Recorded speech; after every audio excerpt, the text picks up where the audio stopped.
Baik,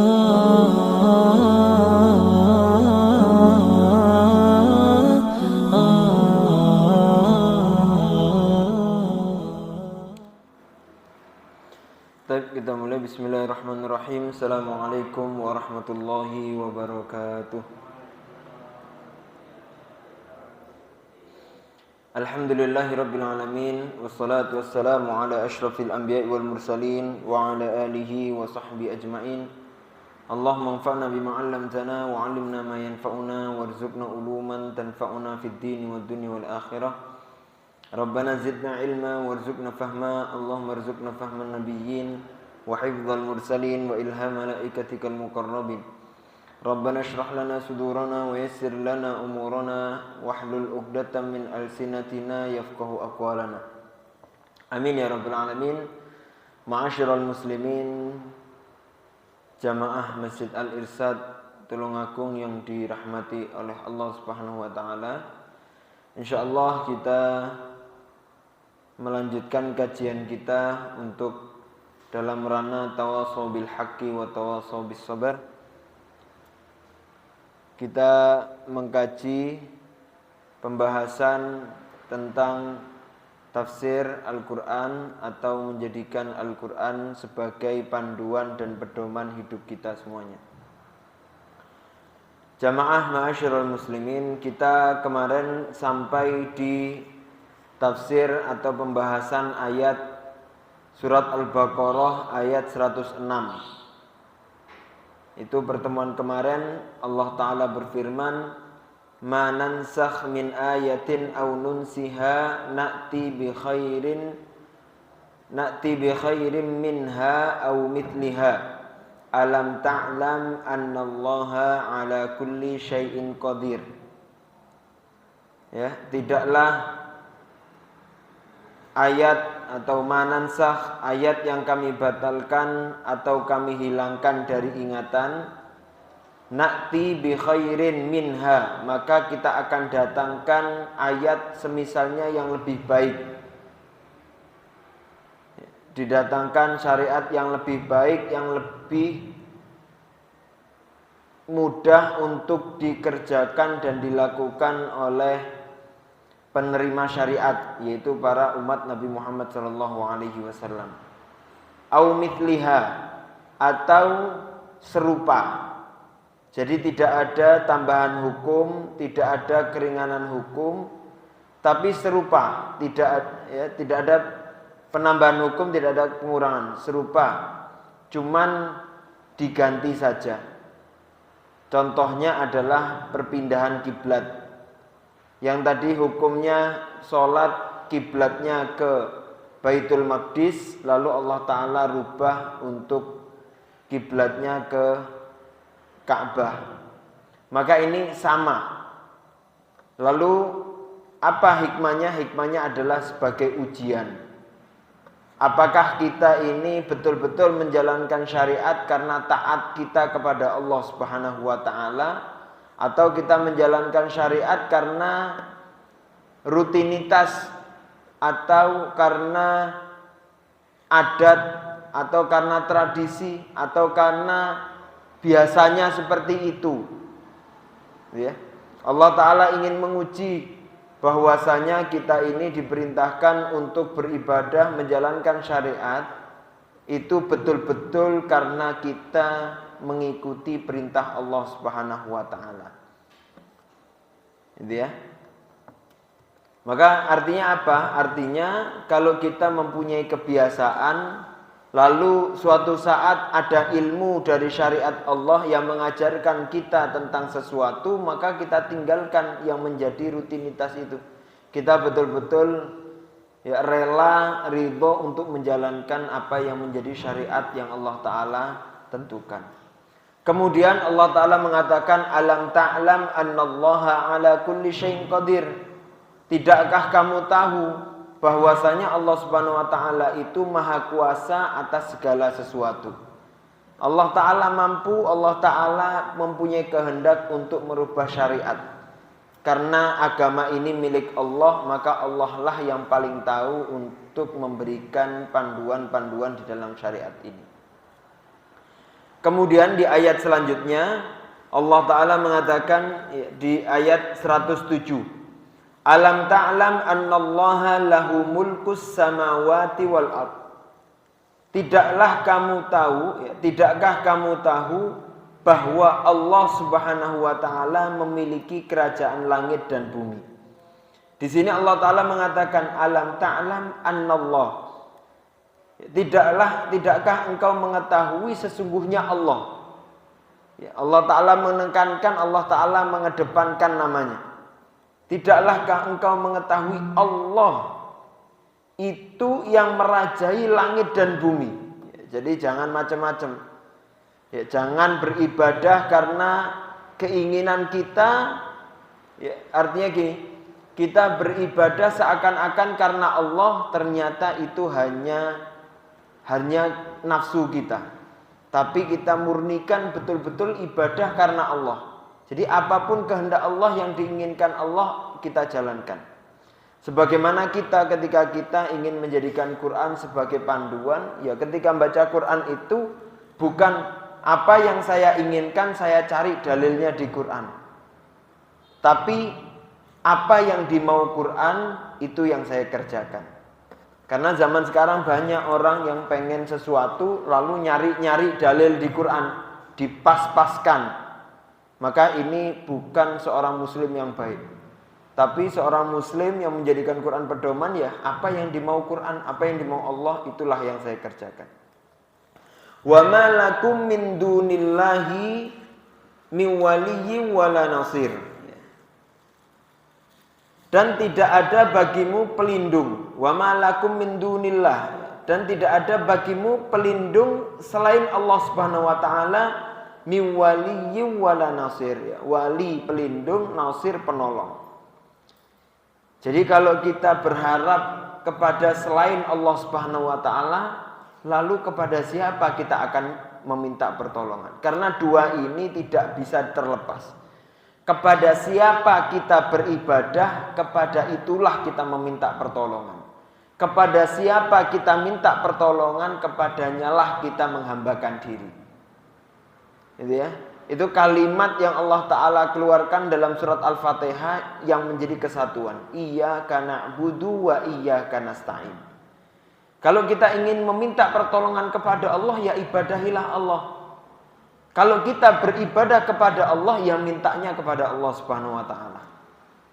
Kalau kita beribadah kepada Allah, enggak minta kepada Allah, ya sudah, kita tidak akan pernah mendapatkan pertolongan dari Allah Subhanahu wa taala, dan sesungguhnya tiada pertolongan yang mampu kecuali Allah Subhanahu wa taala. Kemudian Allah Ta'ala mengatakan, am turiduna, ini di ayat selanjutnya 108, am turiduna antas alu rasulakum kama su'ila Musa min qabl. Ataukah kamu hendak meminta kepada rasulmu, antas alu rasulakum, meminta atau bertanya kepada rasulmu, kama su'ila Musa min qabl, sebagaimana Musa ditanya juga oleh kaumnya sebelumnya.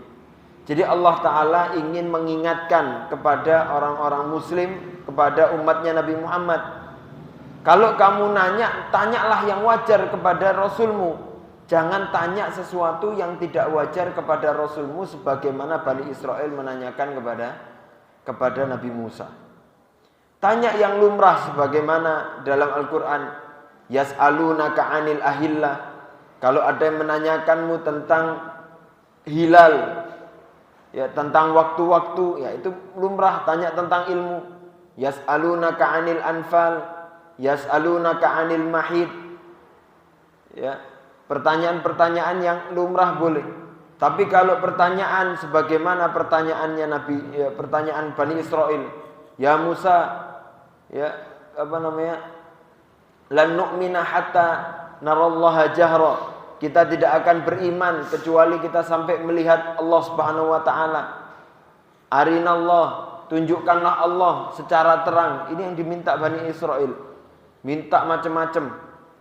Gitu ya. Maka kita diperintahkan jangan kita minta macam-macam kepada Rasulullah, tapi mintalah ilmu, mintalah pengetahuan untuk melancarkan jalan kita menuju Allah Subhanahu wa taala. Wa man yatabaddalil kufra bil iman faqad dhalla sawa'as sabil. Dan barang siapa yang mengganti kekufuran dengan keimanan, ya, wa man yatabaddalil kufra, barang siapa yang mengganti wa man yatabaddalil kufra bil iman, barang siapa yang mengganti keimanan dengan kekufuran, faqad dhalla sawa'as sabil. Kita ini perlu iman kepada Allah Subhanahu wa taala, yakin. Ya. Karena kalau kita belajar tentang agama, dasarnya di awal kebanyakan mesti tentang apa namanya? Dogma, ya. Tentang keyakinan atau atau bahasa lainnya doktrin. Cuman kalau di dalam Islam, keyakinan atau pengajaran di dalam Islam yang tadinya kita butuh yakin dulu. Yakin sebelum kita betul-betul mengetahui keyakinan itu. Ya, contoh, kita yakin bahwasanya sholat itu harus wudhu. Tapi apa fungsinya wudhu ketika kita ingin sholat? Kita batal, buang angin, mau sholat kita harus wudhu dulu. Itu namanya ibadah-ibadah mahdhah, ibadah yang kadang nggak masuk akal. Ghairu ma'qulatil makna, ya, secara kita logika enggak. Cuman kalau di dalam Islam Allah Ta'ala menjamin, Allah Ta'ala mengatakan wa'bud rabbaka hatta ya'tiyakal yakin. Sembahlah, ibadahilah Tuhanmu hatta ya'tiyakal yakin, sampai keyakinan itu datang kepadamu. Kalau ahli tafsir mengatakan kematian, ya, tafsir umumnya adalah kematian, al-yakin. Tapi kalau kita tadabburi, Allah Ta'ala tidak menggunakan hatta ya'tiyakal maut, tapi Allah Ta'ala menggunakan kalimat hatta ya'tiyakal yakin. Berarti ada makna tersendiri dari kalimat yakin ketimbang maut. Yakin apa? Bisa jadi kita diberikan keyakinan, diberikan ilmu-ilmu oleh Allah yang semakin yakin terhadap syariat ini sebelum kita mati. Caranya bagaimana? Caranya belajar. Ya. Dan di Islam, hanya di Islam yang menganjurkan seseorang itu harus berilmu dan cerdas. Karena panduan wahyu pertama Allah Ta'ala mengatakan iqra, belajar. Ilmuilah, berilmu. Nabi Adam juga diciptakan oleh Allah Subhanahu wa taala, ditinggikan dan dimuliakan karena ilmunya. Wa 'allama Adamal asma, karena ilmunya dimuliakan. Itu yang membedakan kita dengan bangsa yang lain. Agama-agama yang lain kadang orang dilarang untuk sampai berilmu betul-betul untuk mengkaji kitab-kitabnya. Tetapi di Islam kita dianjurkan untuk semakin berilmu, agar ketika kita semakin berilmu, ya keyakinan-keyakinan itu akan semakin jelas untuk bisa kita lalui. Cuman kadang akal kita ini emang tidak seluas sebagaimana syariat Allah. Jadi ketika kita memahami syariat harus menggunakan logika dulu, kadang akal kita itu emang tidak mencukupi.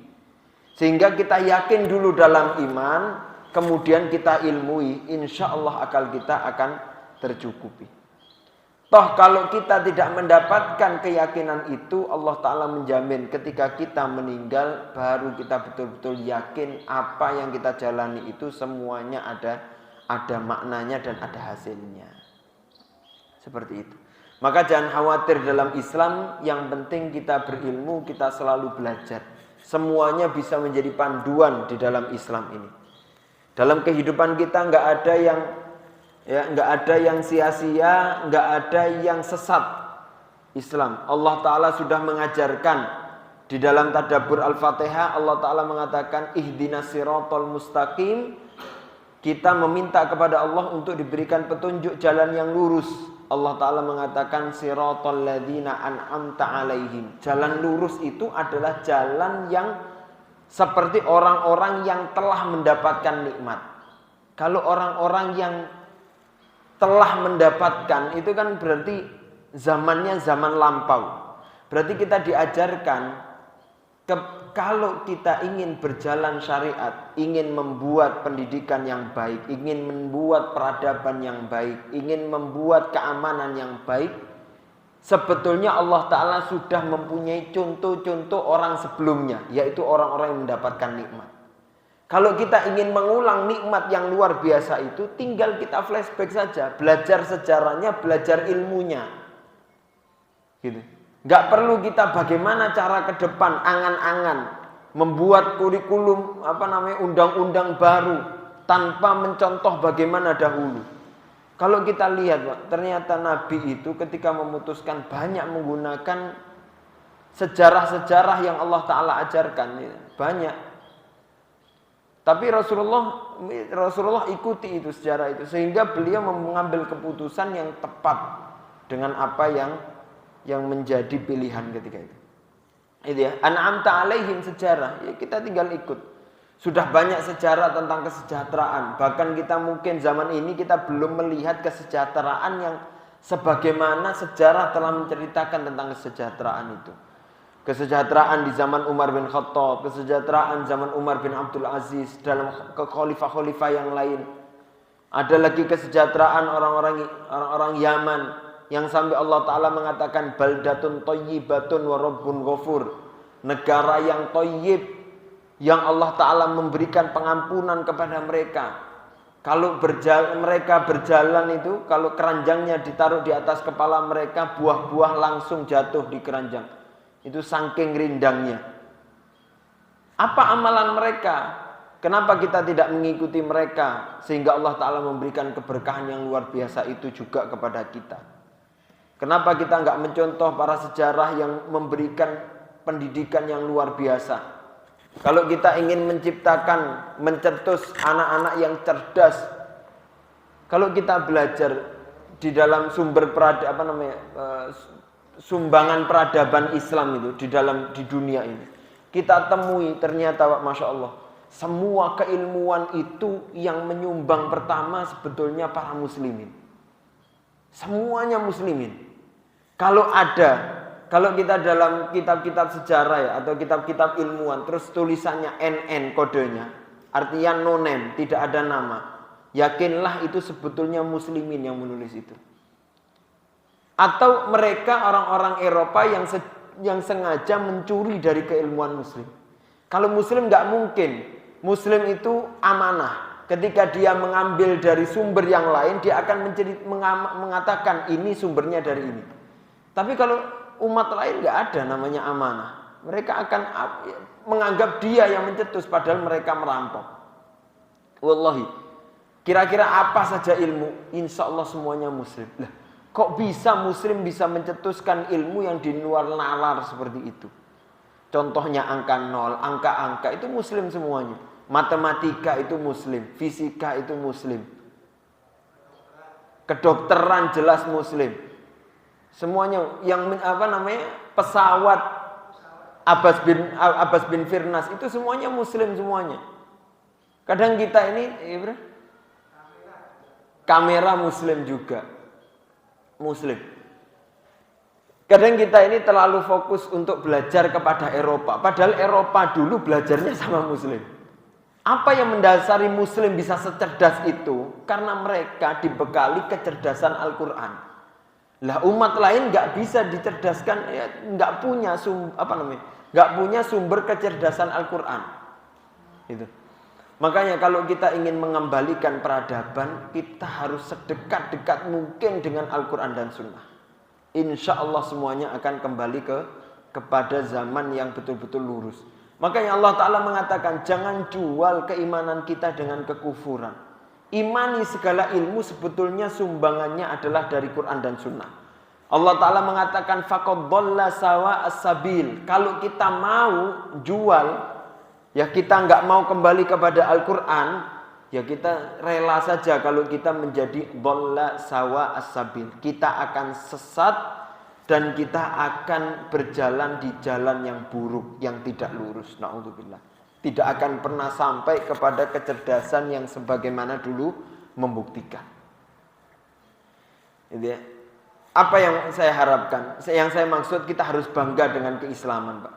Boleh bangga dengan Islam, dengan sholatnya, dengan syiar adzannya, dengan zakatnya.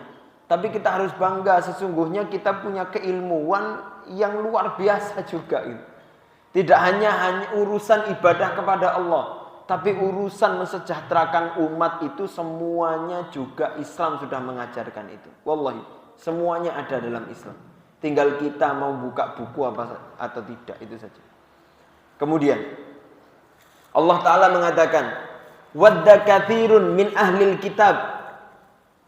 Wadda kathirun min ahlil kitab. Banyak di antara ahli kitab itu menginginkan lau yaruddunakum min ba'di imanikum. Nah ini konspirasi atau ini program mereka. Program mereka adalah mereka menginginkan, ahlul kitab itu menginginkan lau yaruddunakum, menginginkan sampai kalian itu betul-betul rod, ya, artinya murtad, min ba'di imanikum, keluar dari keimanan kalian, kufaron, sehingga kalian menjadi orang-orang yang kufur.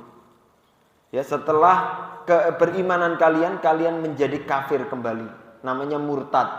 Orang muslim masuk kafir namanya murtad.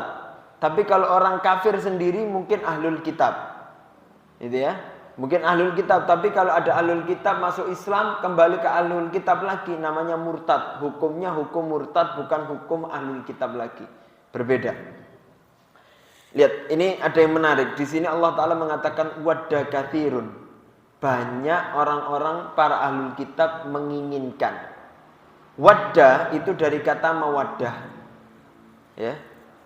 Padahal makna menginginkan itu ada aroda, ada ahabba, menginginkan, menyukai. Tapi di sini menggunakan mawaddah. Apa sih makna mawaddah? Mawaddah itu kalau di dalam wa min ayatihi an khalaqalakum min anfusikum azwaja litaskunu ilaiha wa ja'ala bainakum mawaddah. Setelah kalian sakinah, menjadikan kalian mawaddah, bukan mahabbah. Kalau mahabbah itu sedang rasa, suka saja itu mahabbah. Tapi kalau mawaddah, suka plus ada aplikasinya, ada pembuktian prakteknya, gitu ya. Makanya dalam rumah tangga nggak bisa hanya saya sayang, saya cinta, tapi nggak ada nafkah, nggak ada bakti, nggak ada taat, nggak ada saling tolong, itu nggak mungkin menjadi rumah tangga yang ideal. Makanya di sini dikatakan wadah, berarti ahlul kitab itu betul-betul dia menginginkan secara keinginan dia ingin, secara praktik betul-betul dia bagaimana bagaimana caranya untuk membuat program yang mana muslim itu betul-betul keluar dari kekufurannya, keluar dari keimanannya untuk murtad. Jadi inginannya bukan hanya ingin, tapi betul-betul mereka membuat program gitu. Maka kita hati-hati dengan dengan kebiasaan atau citra atau sesuatu yang diviralkan oleh mereka. Bisa jadi itu menjadi program mereka untuk menjauhkan anak-anak Islam dari keimanan mereka. Tembus sampai kekufuran. Na'udzubillah. Ini selaras dengan Allah Ta'ala mengatakan walan tardo angkal yahud walan nasoro. Yahudi dan Nasrani itu tidak ridho, bukan cukup tidak ridho. Ada orang itu aku gak ridho tapi ditinggal. Tapi mereka bukan tidak ridho terus meninggal. Mereka sampai mengatakan hatta tattabi'a millatahum. Ini poin yang berat ya. Jadi ketidakridhoannya mereka itu betul-betul sampai orang itu ikut sama mereka. Nah, itu baru. Kalau mereka cuman keluar saja dari muslim, mereka hanya mengikuti dia tapi nggak keluar dari kemuslimannya, tidak keluar dari keimanannya, mereka tetap tidak akan ridho. Na'udzubillah. Maka ini yang paling berat itu emang di masa pendidikan seperti ini, apalagi lembaga-lembaga pendidikan seperti Al-Irsyad itu memang peperangannya itu paling berat. Karena kita harus menjaga generasi, kan kita ketika mendidik anak berarti kita menyiapkan generasi masa depan. Kalau mengatur orang-orang yang sudah yang sudah bukan di masa pendidikan, itu mudah. Tapi yang berat itu adalah yang ketika di masa-masa muda ini harus diperbaiki. Kalau kita lihat sekarang Palestina ini, mereka berani untuk menyerang. Ternyata mereka adalah anak-anak yang dulunya sudah diasupi oleh pemimpin Hamas. Pendirinya siapa namanya? Ya, Syekh Ahmad Yasin itu mereka sudah membawa dari masa kecil mereka. Kita keluar dari bagaimana pemahaman, artinya Syekh Ahmad Yasin betul-betul menyiapkan generasinya dari masa anak-anak. Sehingga ketika mereka dewasa, mereka tahu di mana posisi mereka berdiri. Baik, kemudian min ba'di imanikum kufaron, dan mereka hasadan. Betul-betul iri mereka. Kenapa mereka itu menginginkan kita sampai murtad, menginginkan orang beriman itu sampai murtad? Karena mereka itu sebetulnya hasadan min anfusihim. Karena mereka itu iri terhadap diri-diri orang-orang mukmin. Ya, iri. Mereka itu sebetulnya mereka itu mengimani, bukan mengimani ya, mereka itu tahu apa yang dibawa Muhammad itu benar, apa yang dibawa Muhammad itu baik. Tapi mereka gengsi. Ketika mereka gengsi, mereka iri. Ketika mereka iri, mereka berharap ya orang-orang itu tidak mendapatkan kebahagiaan, supaya mereka itu dapat kesengsaraan seperti mereka. Gitu. Makanya hasad ini betul-betul penyakit hati yang berat, penyakit hati yang merusak seseorang. Karena hasad itu, Pak, pertama yang diderita oleh orang-orang yang mendapatkan penyakit hasad, pertama pasti dia mendolimi dirinya sendiri. Ya, dia mendolimi dirinya. Karena apa? Karena kehasatan dia, bisa jadi dia bisa bersyukur dengan apa yang dia dapat, hatinya lebih tenang dan hidupnya lebih nyaman. Karena hasadnya dia terhadap orang lain merusak kesyukurannya. Sehingga apa yang dia dapat, dia tetap akan merasa kurang dan tidak akan pernah merasa cukup. Maka rusak hatinya. Merasa apa yang dia miliki serba kurang, menjadi pikiran terus. Karena apa? Karena melihat orang lain. Melihat orang lain seperti seakan-akan kurang. Bisa jadi sebetulnya dia mendapatkan rezeki lebih daripada orang lain. Tapi karena penyakit itu, akhirnya dia merusak dirinya sendiri dan menghancurkan dirinya sendiri karena kehasatan. Wallahi, sebetulnya penyakit hati itu tidak ada yang baik dan dia pasti merusak yang lain. Karena Nabi juga mengatakan kan, ada satu gumpalan kalau itu rusak maka rusak yang lainnya. Idza fasadat fasadal jasadu kulluh. Apa itu? Itu hati. Dan hasad adalah penyakit hati. Kalau kita sakiti hati kita dengan hasad, maka insya Allah seluruh tubuh kita juga akan rusak.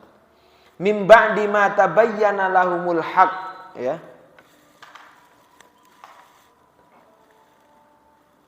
Karena rasa dengki dalam diri mereka setelah kebenaran jelas-jelas, ya, setelah kebenaran jelas bagi mereka.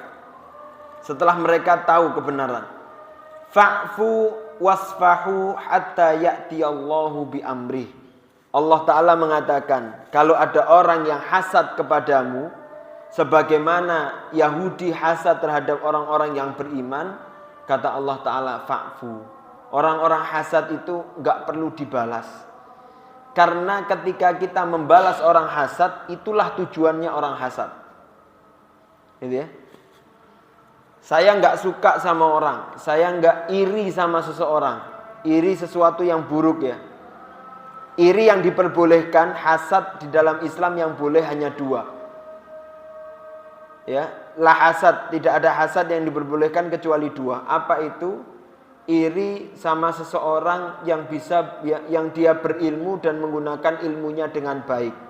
Beribadah dengan ilmunya, memanfaatkan ilmunya, bermanfaat ilmunya. Yang kedua, orang yang mendapatkan rizki banyak, kaya, tapi dia mensedekahkan, menggunakan kekayaannya dengan hal-hal yang manfaat.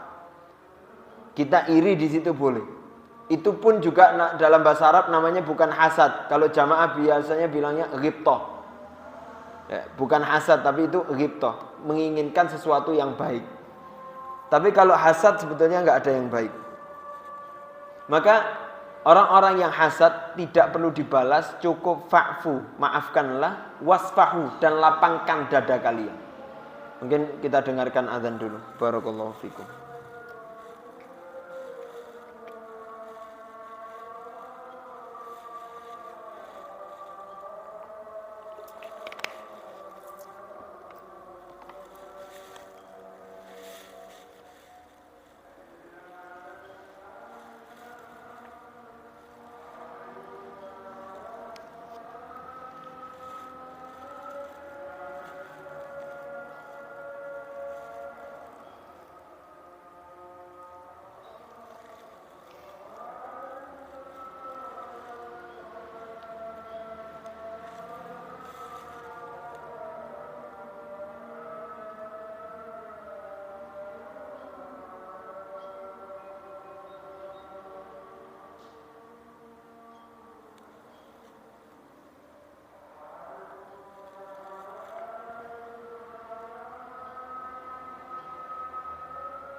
Baik, kita lanjutkan. Alhamdulillahirabbil alamin wassalatu wassalamu ala asyrafil anbiya'i wal mursalin wa ala alihi wa sahbihi ajmain. Allah taala mengatakan bagi mereka yang mendapatkan ujian dari orang-orang yang hasad terhadap mereka, sebagaimana orang-orang Yahudi yang dia betul-betul iri hasad terhadap orang-orang yang beriman, bahkan mencela Nabi dan para sahabatnya. Maka Allah Ta'ala mengatakan fa'fu, udah biarkanlah. Karena orang hasad itu sebetulnya orang jahil, orang bodoh. Kenapa bodoh? Karena sebetulnya banyak kesyukuran yang bisa dia syukuri dalam dirinya, tapi dia tidak mengenal dirinya.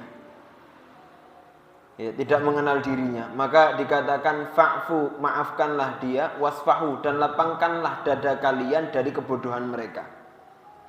Biarkan. Fa'fu wasfahu hatta ya'tiyallahu bi'amri.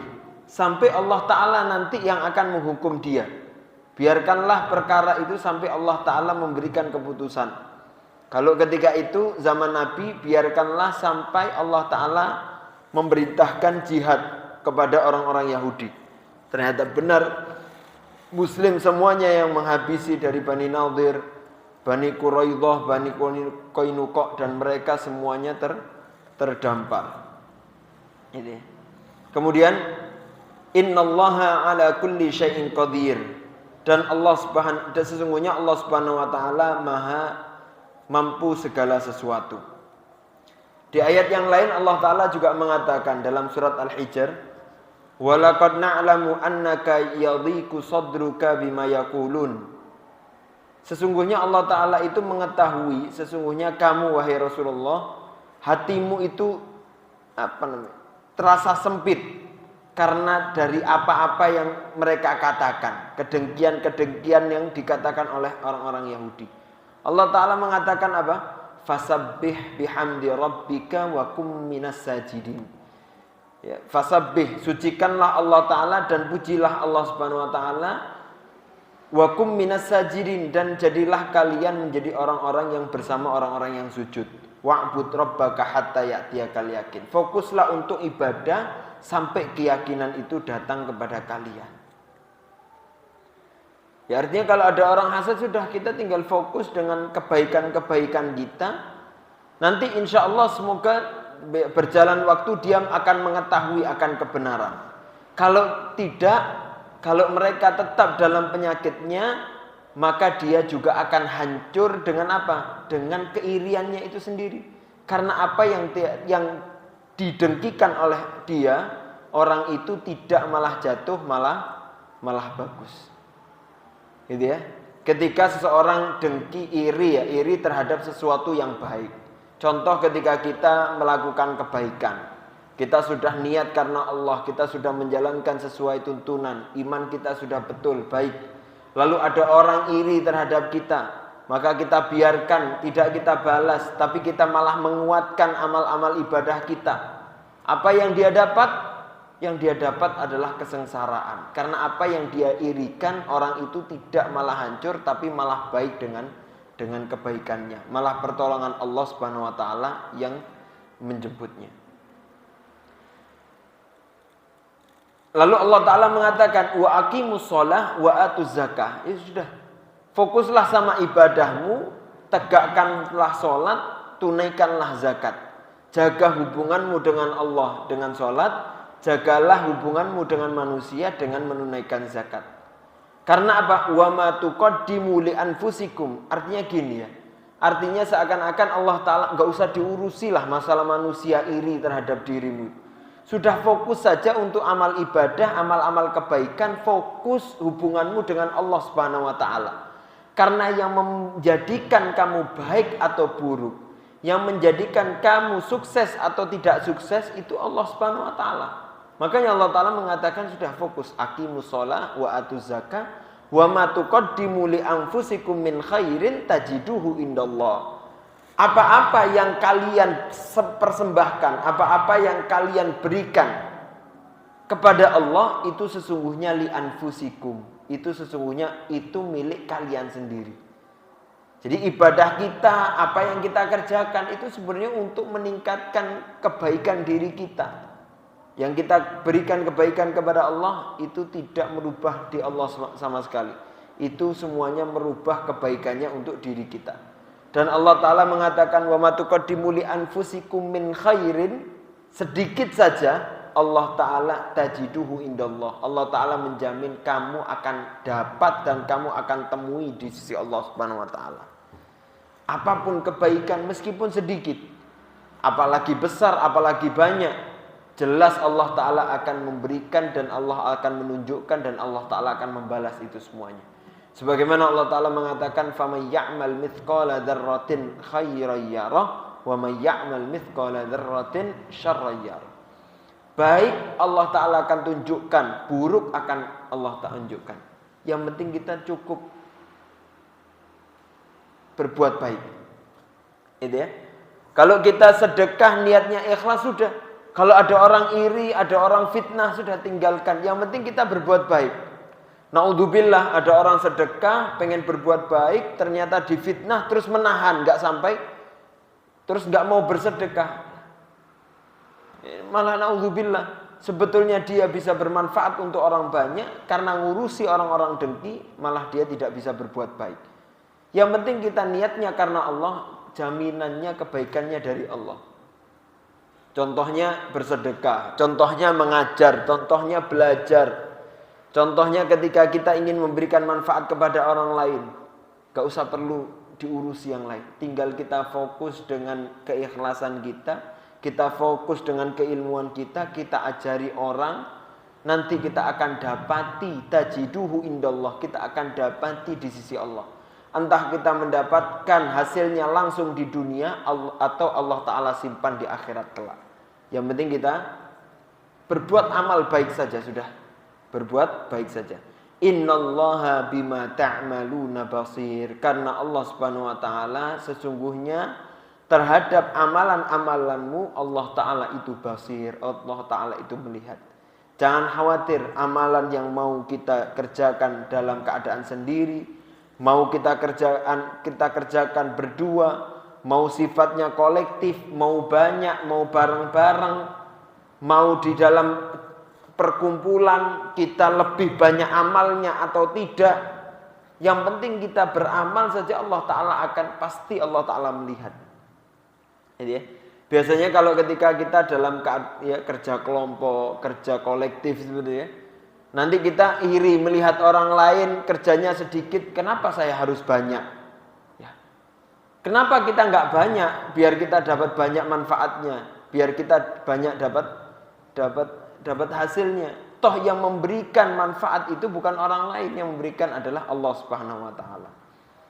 Yang penting kita niatkan karena Allah, amalan baik bukan buat orang, tapi betul-betul karena Allah Subhanahu wa Ta'ala. Karena Allah dan Allah Ta'ala yang akan memberikan itu semuanya.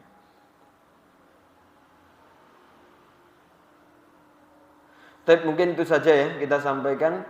Insya Allah kita lanjutkan pertemuan selanjutnya di ayat yang ke-111 ya, ketika Allah Ta'ala mengatakan wa qalu la yadkhulal jannata illa man kana hudan aw nasara.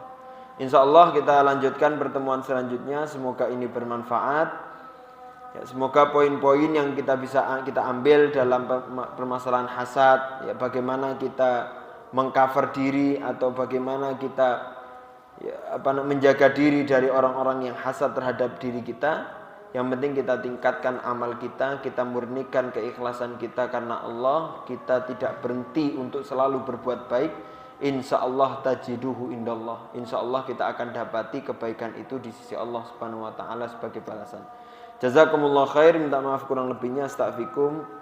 Subhanakallah bihamdika asyhadu an la ilaha illa anta astaghfiruka wa atubu ilaik. Akhirnya alhamdulillahirabbil alamin. Assalamualaikum warahmatullahi wabarakatuh.